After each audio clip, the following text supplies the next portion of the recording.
The idea of quarantine for the sick is actually a distinctly Christian and biblical perspective in history. So get this, the idea of quarantine came from us. You're welcome. The sick were examined and then quarantined to protect the life and health and safety of the people of God. One of the things you do not see in Scripture is government shutting down families, abilities to feed themselves, businesses, commerce, and all the rest. You do not see that sort of a thing in terms of a preemptive quarantine. These are real people who are hurting without jobs. You understand that? Please hear me on this. Millions upon millions upon millions of people have had their lives destroyed in just the last week, and we haven't even begun to smell it. We haven't bitten down yet. You understand, dance studios, karate schools, gymnastics studios can't endure this. You understand that. They can't endure this kind of a thing. Restaurants, travel, entertainment, people who are service providers can't endure this. Real people who are really dependent upon that paycheck every week are already wondering today, right now as I'm preaching this, they're wondering, how am I going to feed my kids? How am I going to take care of my wife? Yes, I have 5 children and my husband's a contractor and he's lost a couple jobs from it, and homeowners nervous to sign the contract to remodel their home because it's affecting their income. So they don't know if they can pay for the remodel.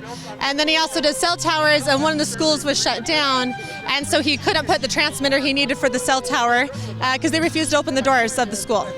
Absolutely. I own a small business. I've been paying my people now for 6 weeks. I'm out of money. This is my boss. Okay. I work for her, and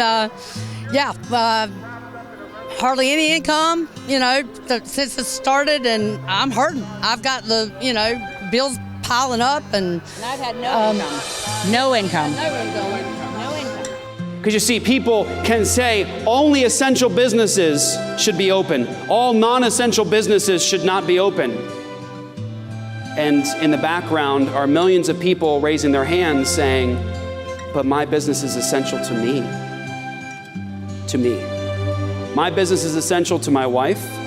My business is essential to my children. My business is essential to my care for my aging parents. It's essential to me. Well, we are a one-income family household. I'm a stay-at-home mother of 2 beautiful little girls, and my husband is currently out of work. And we want the state to open back up.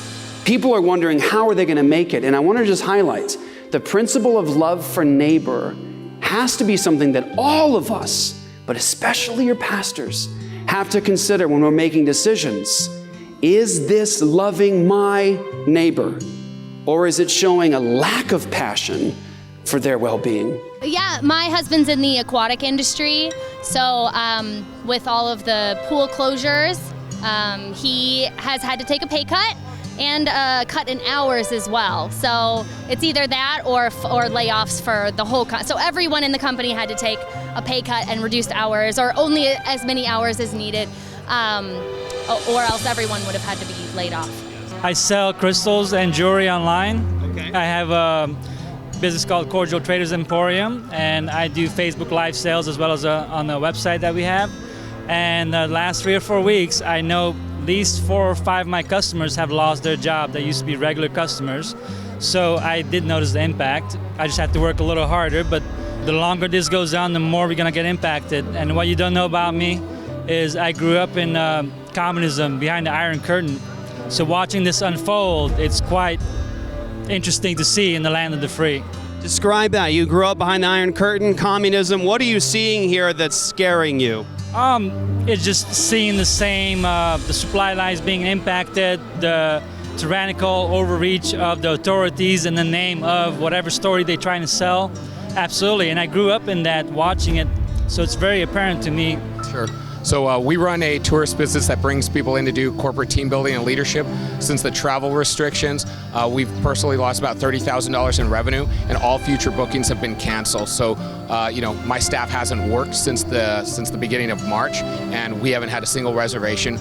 We're trying to keep our doors open by offering training at local firing ranges, but people are so scared of going out to the sunshine, even if they're socially distancing, that it's almost effectively shut down our entire revenue stream. I'm actually in the childcare industry. At this time, every daycare family that I've had in my program have either been laid off or now work from home. Therefore, it's affected all of the families that I've cared for. Don't take your liberties for granted. The Constitution is for all of us, and please hold your representatives accountable. This is what I see as one of the fundamental, most important aspects of the decision making that we make and our leaders make. Love for neighbor. Isn't it funny how that gets hijacked? It's love for neighbor that says that we should all be quarantined to our houses right now and we should shut down commerce and the economy. It's love for neighbor. I want to say this. You're forgetting about an entire segment of neighbors, millions upon millions of them, that are being destroyed right now. You see, you've drawn a small circle around one segment of neighbors, and you've forgotten about all these ones.